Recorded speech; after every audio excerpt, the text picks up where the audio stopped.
प्रदेश की सरकार ने 7,000 से ज्यादा करोड़ रुपए विज्ञापन लगाकर आप लोगों को गुमराह कर अपनी कमियों को छुपाने का काम किया। पिछले 10 सालों में 7,000 करोड़ रुपए उन्होंने खर्च किए अपनी कमियों को छुपाने के लिए, परंतु उनके पास पैसे नहीं थे। जब झांसी में सरकारी अस्पताल में जब आग लग गई और 10 छोटे बच्चे अपनी जिंदगी खो गए, उसके लिए इनके पास पैसे नहीं थे, पर अपने विज्ञापनों के लिए इनके पास भरपूर पैसा पड़ा। इनके पास 7,000 करोड़ रुपए है विज्ञापन छाप के ये दिखाने के लिए कि हम रोज में नौकरी निकालने का काम कर रहे हैं, परंतु हकीकत तो ये है कि 13 लाख से ज्यादा सरकारी पद आज भी खाली पड़े हैं। 7,000 करोड़ हम सरकारी खजाना विज्ञापन देने में खर्च सकते हैं, परंतु जो 13 लाख जो सरकारी पद खाली पड़े हैं वो हमारे युवा साथियों को नौकरी देने का काम नहीं कर रहे।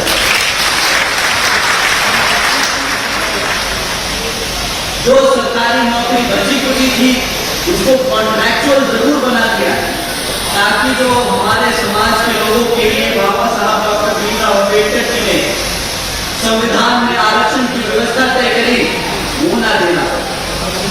आप इनकी मानसिकता को इनके काम से समझने की कोशिश कीजिए, इनके हर एक एक्शन से समझने की कोशिश कीजिए।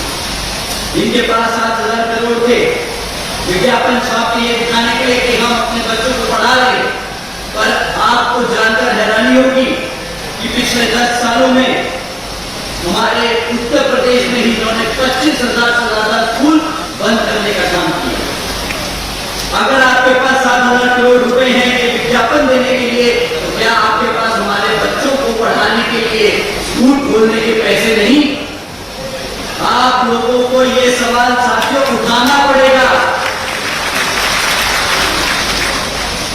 तो साथियों, मैं एक एक करके इनका रिपोर्ट कार्ड आप लोगों के बीच में रखता हूं। अगर हम लॉ एंड ऑर्डर की बात करें, पिछले 10 सालों में इन्होंने अपने आप को बहुत अच्छे से ब्रांड किया है, कहा है ये इनकाउंटर की सरकार है। यहाँ पर आदरणीय मुख्यमंत्री जी के राज्य में यहाँ पर लॉ एंड ऑर्डर एकदम चुस्त और दुरुस्त है, पर हकीकत कुछ और कहती है। पिछले 10 सालों में ये लगातार रिकॉर्ड कहता आया है कि हर साल 3,000 से ज्यादा हत्या हमारे उत्तर प्रदेश में हो रही है। 65,000 से ज्यादा महिलाओं के खिलाफ केस दर्ज होते हैं। छेड़छाड़ के केस हर साल 65,000 से ज्यादा महिलाओं के खिलाफ अत्याचारों के केस दर्ज होते हैं। 10,000 से ज्यादा किडनैपिंग, एक्सटॉर्शन, रैकेटियरिंग के केस दर्ज हो रहे हैं। ये मैं अपने आप से नहीं कह रहा, ये सरकार का रिपोर्ट कार्ड इनके लिए खुद कहता है। ये एनसीईआरटी का आंकड़ा है साथियों। और साथियों, अपने आंकड़ों को हल्कों में हल्के पे बदलेगा। वो 3,000 हत्याएं, वो 65,000 महिलाओं के खिलाफ अत्याचार, वो 10,000 केस जहां पर किडनैपिंग और एक्सटॉर्शन का काम हुआ, साथियों ये आंकड़े नहीं है। हर उस आंकड़े के पीछे छिपा किसी की मां, किसी की बहन, किसी का दोस्त तो किसी का पिता है। ये आंकड़े नहीं, ये इस सरकार का रिपोर्ट कार्ड है, ये इस सरकार की सच्चाई है। जो अपने आप को लॉ एंड ऑर्डर में अव्वल कहती है, ये उसकी सच्चाई है। आप लोगों को एक चीज दुनिया पूरे देश भर में बताना है। साथियों, दूसरा सबसे बड़ा इंपॉर्टेंट मुद्दा शिक्षा और रोजगार। आजकल हम सब जानते हैं कि हमारे युवा कितने युवा बेरोजगार हो रहे हैं, परंतु वो बेरोजगारी तक पहुंचने के लिए पहले पढ़ाई करते, नौकरी लायक बनने के लिए पढ़ाई करते। तो साथियों, इनका पिछले 10 साल का रिकॉर्ड कहता है कि इन्होंने नए स्कूल नहीं खोले। पिछले 10 सालों में उत्तर प्रदेश में नए स्कूल नहीं खुले, परंतु 25,000 से ज्यादा स्कूल बंद कर दिए गए। जब इनसे आप सवाल पूछोगे कि भाई 25,000 स्कूल तुमने बंद क्यों किए, तो ये पलट कर बोलेंगे कि भाई हमारे पास पैसे नहीं है, हमारे पास शिक्षकों को पैसे पढ़ाने के लिए पैसे नहीं, परंतु सच्चाई बात आपको मैंने पहले कहा कि तुम्हारे पास 7,000 करोड़ रुपए है अपना विज्ञापन छाप के पूरे उत्तर प्रदेश में दिखाने के लिए क्या काम कर रहे हो। और जब तुमसे सवाल करते हैं कि हमारे बच्चों को स्कूलों में पढ़ाने के लिए तुम्हारे पास शिक्षक क्यों नहीं, तो तुम कहते हो हमारे पास पैसे नहीं। और ये जब आपसे कहें कि पैसे नहीं, तो मैं अपने सभी युवा साथियों से कहना चाहूंगा कि भाई 1.5 लाख से ज्यादा सरकारी स्कूल और कॉलेजेस में शिक्षकों के सरकारी पद खाली पड़े हैं, जो इन्होंने बोल के तो रखे हैं पर रोजगार में नौकरी अपॉइंटमेंट नहीं देते।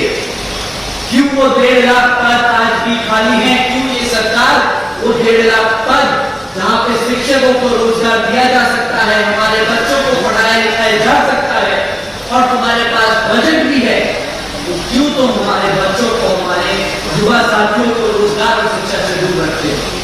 ये हमारे सभी बड़े बुजुर्गों को पूछना। अगर मैं इस पे एक टिप्पणी करूं तो आप लोग समझने की जरूर कोशिश कीजिएगा। ये हमारे बच्चों को पढ़ाना नहीं चाहते, ये हमारे बच्चों को जो पढ़ लिख कर किसी तरह मेहनत कर एक डिग्री ले उन्हें रोजगार नहीं देना चाहते। जब आप इनसे नौकरी की मांग करते हैं तो ये आपके सामने स्कीमों का एक पिटारा लेके आते हैं कि बेरोजगारी भत्ता ले लो, मुफ्त में अनाज ले लो। ये सब बेकार सी स्कीमें आप लोगों के सामने रखते हैं, आपको लालच देते हैं कि ये पैसा ले लो, ऐसा कर लो, ऐसा कर लो। परंतु जो इसकी कीमत है वो आज नहीं, आने वाले भविष्य में हमारा युवा चुकाएगा। जब हमारे समाज के हमारे गरीब बच्चे पढ़ेंगे नहीं, लिखेंगे नहीं, तो वो कभी रोजगार के लिए तैयार नहीं हो पाएंगे।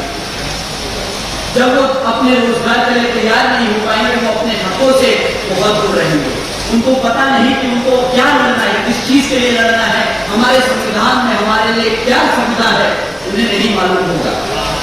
और ये आपको मुफ्त में राशन, बेरोजगारी भत्ता देके जैसे अफीम चटाते हैं ना, ये वो काम करने का वो काम कर रहे हैं।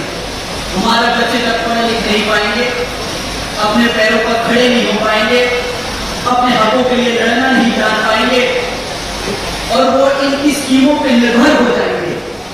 तो ये सारी ताकत हमारे समाज की जो जितनी भी ताकत है वो सब उनके हाथ में चली जाएगी।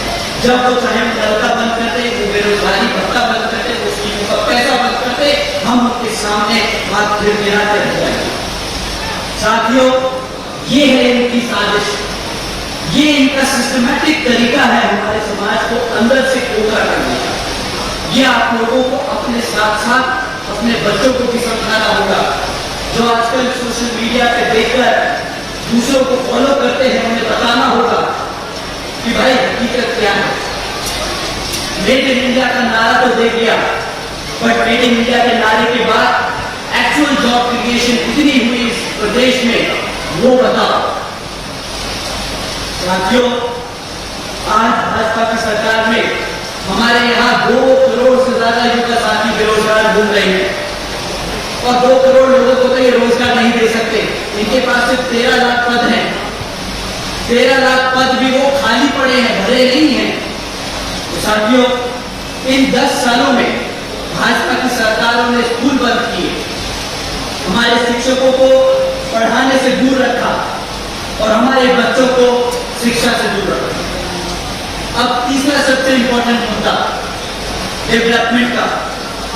यूपी की सरकार, जब भाजपा की सरकार 2014 में आई, उसके बाद 2017 में यहाँ यूपी में आई, तो उन्होंने बहुत बारी उनके नेताओं ने सड़क पर जाकर मीटिंगों में, इंटरव्यूज में ये कहा कि भाई 2024 तक हम भारत की हर सड़क को अमेरिका की सड़कों से बेहतर बनाते।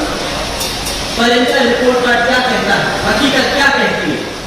लखनऊ कानपुर एक्सप्रेस वे जो शुरू होने के महज 18 दिन बाद ही 80 जगहों से ज्यादा धंस चुका है। 4,500 करोड़ की लागत से ये लखनऊ कानपुर एक्सप्रेस वे बना, पूरे देश में सबसे महंगा एक्सप्रेस वे है। और महज 18 दिन के अंदर इसमें इतने गहरे गहरे घंटे आ गए कि वो अब चलने लायक नहीं बना। पूर्वांचल एक्सप्रेस वे, जिसकी सड़क 15 फीट आज की डेट में धंस चुकी है। बुंदेलखंड एक्सप्रेस वे, जिसके उद्घाटन के चंद 5 दिनों बाद ही बारिश के चलते वो भी धंस गया। गंगा एक्सप्रेस वे, अप्रैल में उद्घाटन हुआ और जुलाई में ही 5 से 10 मीटर वो भी धंस गया। अब साथियों, ये तो है इनका अमेरिका की रोड इंफ्रास्ट्रक्चर को बीट करने का तरीका। ये बोलते हैं हम सड़क बनाएंगे, हाईवे बनाएंगे। मुझे लगता है ये लोग क्या करेंगे कि गड्ढे खोदते हैं और उसकी इर्द गिर्द सड़क बना देते हैं।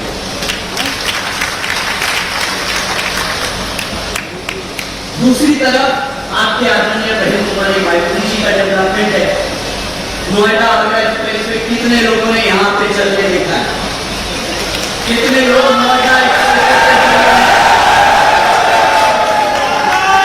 आज तक उसमें एक भी गड्ढा दिखा?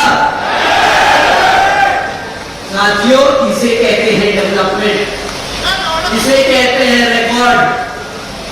साथियों, भाजपा की सरकार ने पूरी कोशिश करी नकल करने की आदरणीय बहन जी की कि भाई हम भी एक्सप्रेस वे बनाएंगे, हम भी ऐसा बोलेंगे, हम भी ऐसा करेंगे। पर वो कहावत है ना कि नकल के लिए भी अकल चाहिए।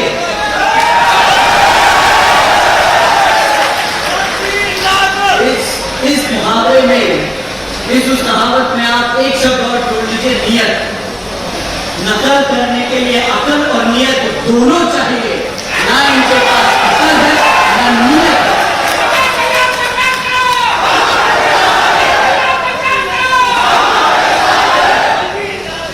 साथियों, इन लोगों ने कहा कि हम डबल इंजन की सरकार लेकर आएंगे।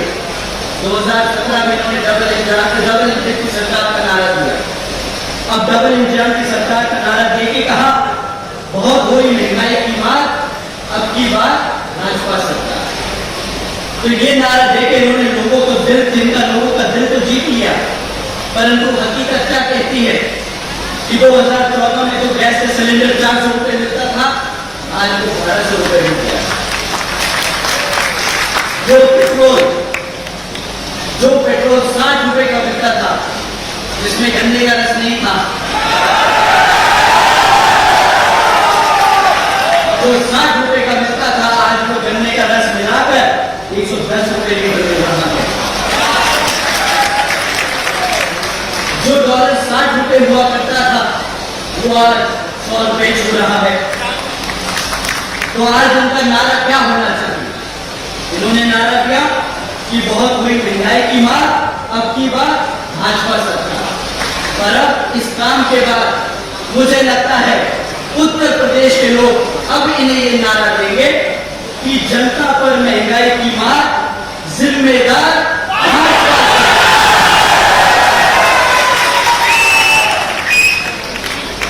साथियों, ये तो था 10 साल का ऐसा रिकॉर्ड। इसी बीच में सपा और कांग्रेस भी कूदेगी, वो भी आएगी, वो भी अपने काम गिनवाएगी कि हमने ये किया, हमने वो किया। आप लोगों ने सही कहा,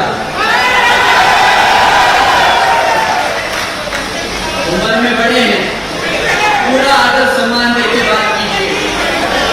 साथियों, पर अभी थोड़ी जरूरी मुद्दों पे बात कर लें कि जो पीडीए, जो सरकार, जो लोग अपने आप को पीडीए का नारा देकर आप लोगों के बीच में घूमेंगे, आप उनके कामों को भी जरा समझिए।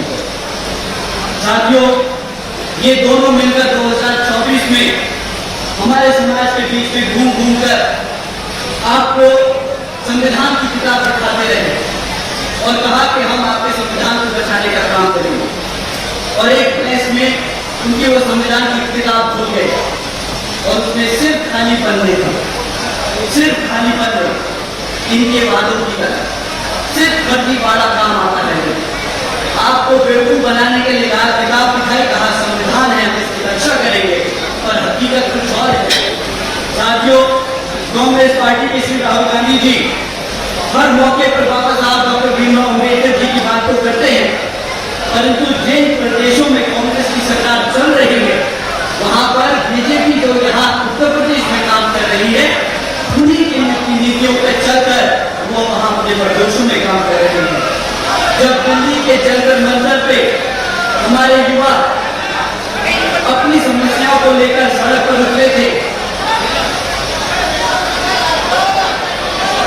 आप सब बैठ जाइए साथियों, आप सब बैठ जाइए, पीछे नहीं दिख रहा है, आप सब बैठ जाइए साथियों। जब दिल्ली के जंतर मंतर पर हमारे युवा साथी अपनी समस्याओं को लेकर सड़क पर उतरे तो कांग्रेस और उनके सहयोगी दलों ने रातों रात उस आंदोलन को हाईजैक कर लिया। छात्राओं के कंधों पर बंदूक रखकर अपनी राजनीति चमकाने का काम किया और उसी की आड़ में संसद भी नहीं चल रही ताकि महंगाई, बेरोजगारी और गरीबी जैसे महत्वपूर्ण मुद्दे उन पर बहस ना हो सके।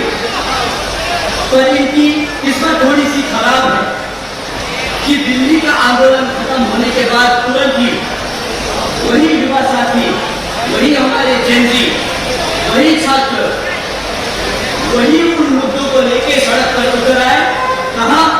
इनके झारखंड में। और झारखंड में किसकी सरकार है? आपके राहुल गांधी जी की। अब क्या करेंगे वो? भाई अगर वो सही में छात्रों के साथ खड़े होते तो वहां पर तो इंसाफ दिलाते, परंतु वहां पे छात्रों को क्या मिला? लाठीचार्ज, गैस के गोले उठा के जेल में डाल दिया, एफआईआर करी। जहां पर कनॉट प्लेस में, यहाँ पर दिल्ली में कनॉट प्लेस में तो युवा साथी के लिए लड़ते रहे कि इसकी एफआईआर दर्ज करो, यहाँ पर नाटक करते रहे। पर उनके ही प्रदेश में जहाँ पे उनकी सरकार चल रही है वहां पे युवा साथी के साथ अत्याचार कर रहे हैं, वो उन्हें नहीं दिखता। साथियों, ये है दोगलापन, ये है कांग्रेस पार्टी का दोगलापन।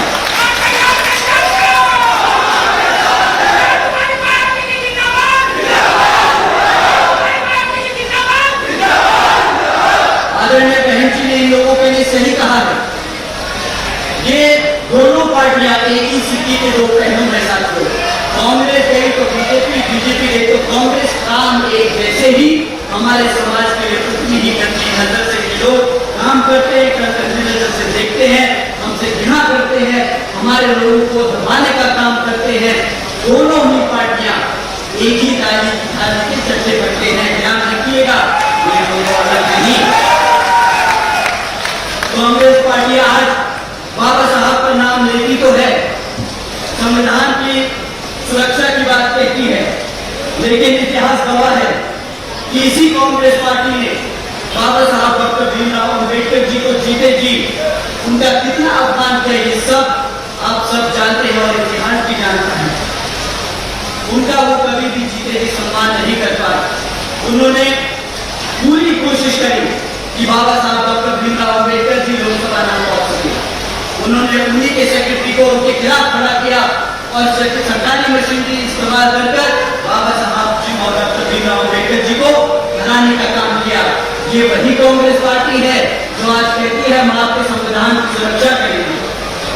साथियों, इनकी ये हरकतों के बाद भी बाबा साहब डॉक्टर भीमराव अम्बेडकर जी निराश होकर घर नहीं बैठे, वो फिर से लड़े और फिर वो संविधान लिखे और लोकसभा पहुंचे।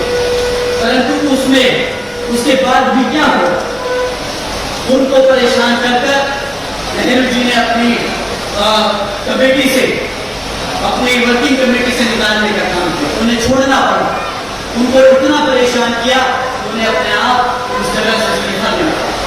साथियों, ये कांग्रेस पार्टी है जिसने आपके मसीहा को जीते जी सम्मान नहीं दिया। आपको लगता है कि उनके अनुयायियों को, उनके समाज के लोगों को ये लोग आज सुरक्षा, उनके संविधान की रक्षा और आपके लोग हमारे समाज के बच्चों के लिए काम करने की बात करेंगे? ये लोग आपके हकों के लिए लड़ेंगे? साथियों, ये बात आप लोग समझने की कोशिश कीजिए।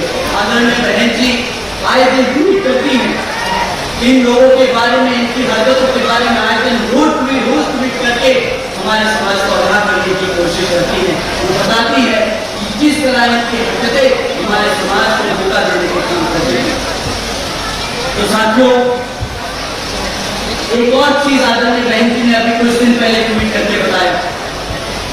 एक तरफ आजकल दिल्ली में जंतर मंतर पर आरक्षण हटाओ आंदोलन चल रहा है, वहां पर श्री राहुल गांधी जी या कांग्रेस का कोई भी नेता आज तक नहीं गया।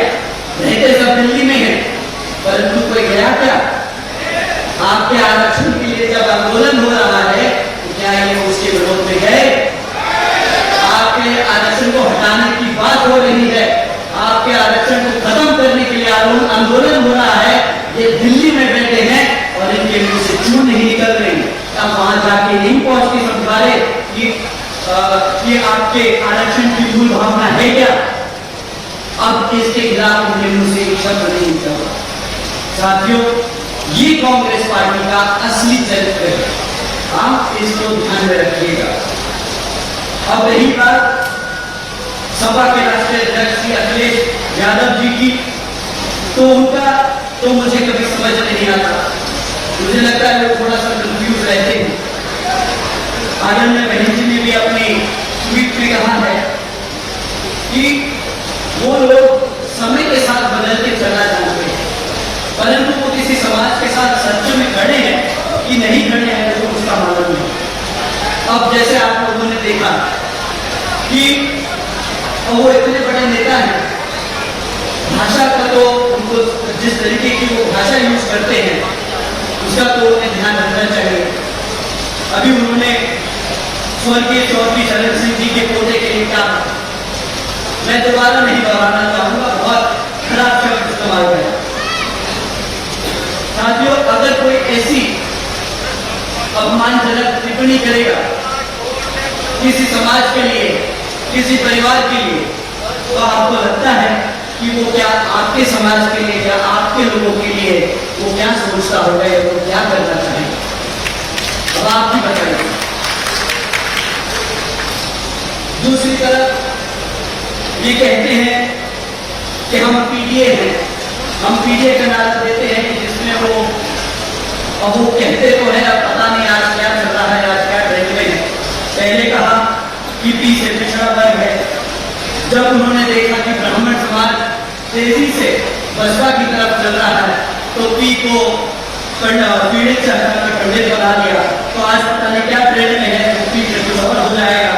तो जो बहन जी ने कहा इनके लिए कि जिसकी नीति समय के साथ राजनीति फायदे के लिए देखकर बदल दी जाए, वो कभी भी सर्व समाज या पिछड़े समाज, दबे हुए कुचले हुए लोगों के लिए सही में वो कभी भी मेहनत या उनके हितों की बात नहीं करेगा। वो सिर्फ और सिर्फ अपनी कुर्सी की बचाने की बात कर रहा है। साथियों, आप लोगों को इनकी हरकतों से समझना होगा कि वो कर क्या रही है, वो चाहते क्या है। आदरणीय रहेंगे, आपको समय समय पर आगाह करके आएंगे। इसी का एक और एग्जाम्पल मैं आप लोगों के बीच में रखता हूँ। आप लोग जानते हैं कि 2012 से 2017 में सपा की सरकार थी और 17 में आते ही एक छोटे से छेड़छाड़ के विरोध को एक ऐसी हरकत हुई कि जिसमें छेड़छाड़ की वो विवाद था, उसको इतना उन्होंने आग दी, उसको रिजॉल्व करने की बजाय दोषी को जो लोग दोषी थे उनको पकड़कर जेल में डालने की बजाय, इंसाफ दिलाने की बजाय उसको एक ऐसा रूप दे दिया कि वो इतना खतरनाक दंगा बन गया जहां पर 40 से ज्यादा लोगों ने अपने हाथ से जान खो दी। और पूरे प्रदेश में उस साल ये इकलौता इंसिडेंट नहीं था, 800 से ज्यादा दंगे हुए और 130 से ज्यादा लोगों ने उन दंगों में अपनी जान खो। साथियों, ये है लॉ एंड ऑर्डर सपा की सरकार। जो गलत हो रहा है उसको रोकने की बजाय उसको आग देते हैं, उसमें घी डालते हैं और पूरे देश और पूरे प्रदेश पे हमारे समाज को बांटने के लिए जो इनसे बनता है वो काम करते हैं। इतना ही नहीं, आदरणीय बहन जी ने 2012 की सरकार में हमारे महान संतों गुरुओं के नाम पर जुड़े रखे, वो इस इच्छा से रखे कि हमारे समाज के लोग जब हमारे महापुरुषों के नाम को लेंगे, चाहे वो जिले के नाम हो, स्कूलों के नाम हो, तो वो उनको याद करेंगे, उससे कनेक्ट करेंगे, उससे सीखेंगे। परंतु इन्होंने आते क्या किया, इन्होंने सरकार में आते ही वो सारे नाम बदलने का काम किया। आप लोग जानते हैं कि काशीराम नगर को वापस राजगंज कर दिया, छत्रपति शाहू महाराज नगर को वापस गौरीगंज कर दिया, ज्योतिबा फुले नगर को वापस अमरोहा कर दिया। साथियों, ये फिर नामों को वापस नहीं किया, ये खाली नाम वापस करने का एक्शन नहीं था, ये हमारे समाज के लोगों को अपने महापुरुषों से जो चीज जोड़ती है उससे दूर करने का काम किया।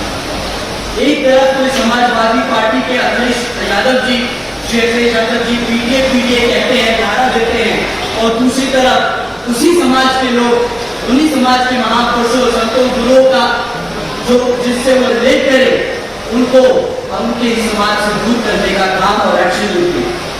साथियों, एक तरफ भाजपा, कांग्रेस और सपा की ये सरकारें हैं जो ऐसे काम करती है जो आप लोगों के हित में नहीं, और आपके लोगों को, हमारे लोगों को, हमारे समाज के लोगों को दबाने के, कुचलने के, आपस में बांट के झगड़ाने में उसकी काम करती है। और दूसरी तरफ आपके आदरणीय बहन हमारी मायावती जी हैं, जिनकी सरकार के दौरान उन्होंने सिर्फ संविधान को मानते हुए सर्व समाज को एकजुट रखने के लिए नीतियां बनाकर उस पर अपनी सरकार चलाई। उन्होंने अपने बच्चों को, हमारे समाज के बच्चों को शिक्षा देने का काम किया। उन्होंने सावित्रीबाई फुले शिक्षा योजना चलाई। उन्होंने 7 लाख से ज्यादा बच्चों को पढ़ाने का, 7 लाख से ज्यादा बच्चों को मुफ्त में शिक्षा देने का काम किया। 600 करोड़ रुपए थे तब सरकार के पास, और वो खर्चने में झुकी नहीं। उन्होंने 600 करोड़ रुपए अपने बच्चों को पढ़ाने के लिए खर्च किए।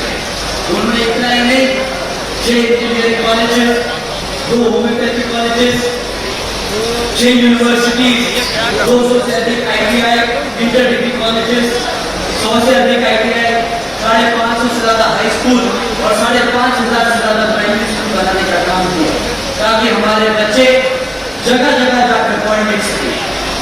इतना ही नहीं, आदरणीय बहन जी ने सरकारी हॉस्टल्स में 27% आरक्षण की व्यवस्था करी हमारे ओबीसी समाज के छात्रों की। और उसके साथ साथ जहाँ पर बहन जी ने बच्चों को पढ़ने लिखने के लिए स्कूल और कॉलेजेस बनाए, उसके साथ साथ जो हमारे यहाँ पर प्रदेश में भूमिहीन लोग हैं, उनको 3-3 एकड़ के मुफ्त में सरकारी पट्टे देकर उन्हें मालिकाना हक दिलाकर उनको रोजगार देने का काम किया। आदरणीय बहन जी ने 3 लाख एकड़ से ज्यादा सरकारी जमीन जो भूमिहीन परिवार थे उनको देने का काम किया। अब बताइए साथियों, कौन सी भाजपा, कौन सी सपा, कौन सी कांग्रेस सरकार ने हमारे समाज के लोगों को, जो लोग कमजोर वर्ग से आते हैं, उनको जमीनी मालिकाना हक दिलाने का काम किया? कोई कह पाएगा? कोई बता पाएगा? साथियों, ये है आदरणीय बहन कुमारी मायावती जी के काम करने की शैली। उन्होंने 28,000 से ज्यादा अंबेडकर ग्रामीण विकास योजना चलाकर ग्रामों को डेवलप करने का काम किया, जिसके तहत हमारे सभी SC, ST और पिछड़े जातियों के गांवों में उन्होंने साफ सड़क, साफ पानी, बिजली, प्राइमरी स्कूल और मेडिकल क्लिनिक्स की सुविधाएं हर गांव में पहुंचाने का काम किया। साथियों, रोजगार के क्षेत्र में आदरणीय बहन जी ने 90,000 से ज्यादा अधिक शिक्षकों को सरकारी नौकरी दी, 1 लाख से अधिक सफाई कर्मचारियों को रोजगार दिया, 2 लाख से अधिक जवानों को पुलिस फोर्स में भर्ती किया और 30 लाख से ज्यादा सब समाज के कमजोर लोगों के को विभिन्न सरकारी नौकरी देने का काम किया। भाई, हमारे पास भी आंकड़े हैं, हम भी आप लोगों से ही बात कर रहे हैं। हम कोई फर्जी मैनिफेस्टो नहीं आगे आप लोगों के बीच में रख रहे। आदरणीय बहन जी ने काम करके दिखाया और इसी कार्यशैली को आप याद करिएगा साथियों कि अगर आप 2027 में बसपा को दोबारा से सत्ता में लाएंगे, आदरणीय बहन जी को 5वीं बार मुख्यमंत्री बनाएंगे तो आपके बच्चों का भविष्य एकदम सुरक्षित हो जाएगा। इतना ही नहीं साथियों, आदरणीय बहन जी ने कृषि एवं संबंधित उनसे जुड़े हुए कार्यों में जो डेली वेजेस हैं उसको 55 रुपए से बढ़ाकर 100 रुपए प्रतिदिन कर दिया था और हमारे पिछड़े वर्गों की क्रीमी लेयर की वार्षिक आय को भी जो 3 लाख रुपए हुआ करती थी उसे भी बढ़ाकर 5 लाख रुपए कर दिया। और आप तो जानते ही हैं कि आदरणीय बहन जी ने गन्ना खरीदी के दाम रातों रात दुगने कर दिए थे और हमारे किसान भाइयों को मुफ्त में बोरिंग और सस्ती बिजली के कनेक्शन भी करा के दिए। तो साथियों, बहन जी के गवर्नेंस मॉडल के तहत चलकर बसपा की सरकार ने प्रदेश के सभी समाज के लोगों को अपने पैरों पर खड़ा कर उनको एक स्वाभिमान से जीने का अधिकार दिलाया। साथियों, बीएसपी ही ऐसी लौती समाज पार्टी है जो सिर्फ कहती नहीं कि हम सब समाज को लेकर चलते हैं, वो उस पर अमल भी करती है। हम सब जानते हैं कि अभी कुछ समय पहले हमारे जो सिटिंग विधायक थे श्री उमाशंकर जी, उनका निधन हो गया। वे बीएसपी के विधायक, आदरणीय बहन जी के छोटे भाई और एक सच्चे क्षत्रिय। उन्होंने जीवन के आखिरी समय तक बहन जी का साथ नहीं छोड़ा। उन्होंने अपने आखिरी समय तक बहन जी का साथ नहीं छोड़ा। बहुत मुश्किलें आई, सपा की सरकार ने, भाजपा की सरकार ने उन्हें खूब परेशान किया, उन्हें फर्जी केसों में फंसाने की कोशिश करी, पर बहुजन समाज पार्टी के राष्ट्रीय महासचिव की तरह उन्होंने कभी आदरणीय बहन जी का साथ नहीं छोड़ा। इसी क्रम में बहुजन समाज पार्टी के राष्ट्रीय महासचिव श्री सतीश चंद्र मिश्रा जी भी हर मुश्किल हालात में आदरणीय बहन जी के साथ खड़े रहे, लेकिन उन्होंने भी कभी राज्यसभा या लोकसभा के लालच में आकर कभी भी पार्टी का साथ नहीं छोड़ा।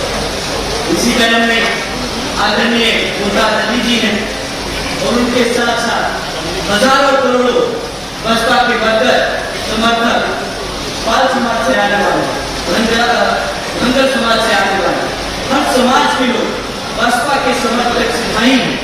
हर समाज के लोग बहुजन समाज पार्टी के राष्ट्रीय अध्यक्ष शहीद कुमारी मायावती जी को अपना नेता मानते हैं। क्यों? क्योंकि आदरणीय बहन जी ही हर मुश्किल समय में हर समाज के साथ हमेशा कंधे से कंधे मिलाकर खड़ी रही।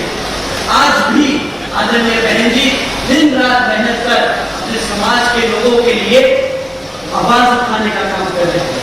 आदरणीय बहन जी आज भी आपके लोगों, हमारे समाज के लोगों के लिए, हमारे युवा साथियों के लिए, हमारे बच्चों के लिए, उनकी शिक्षा के लिए, उनके रोजगार के लिए, उनके आरक्षण के लिए दिन रात मेहनत कर हमारे विपक्ष में जो बैठे विपक्षी नेता हैं, सपा के लोग हैं, कांग्रेस भाजपा, उन्हें आए दिन घेरने में कोई कसर नहीं छोड़ती।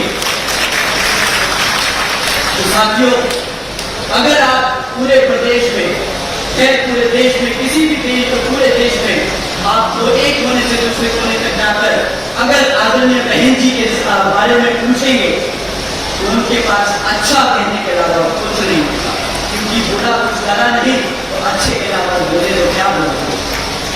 तो साथियों, इसीलिए इस बार आप लोगों के एकजुट होकर आने वाले विधानसभा के आम चुनाव में पार्टी के सामने वाला, भारतीय चुनाव चिन्ह के सामने वाले बटन को दबाकर आपके अपने भाई सतवीर नागर जी को भारी मतों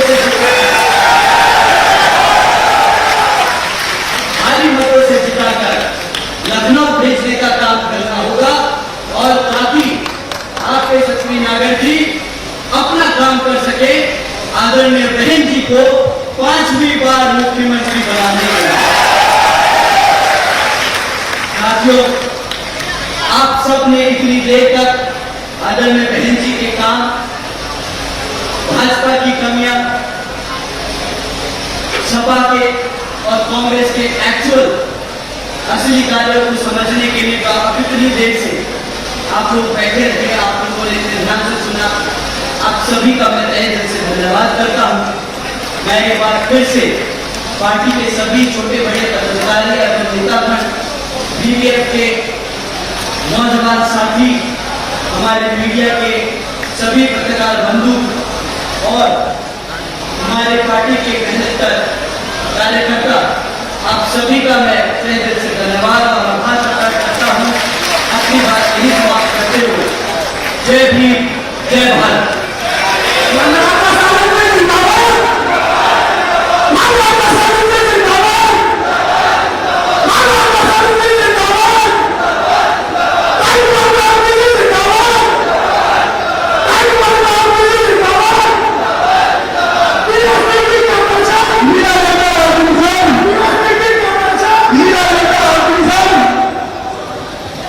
साथियों, नागर जी,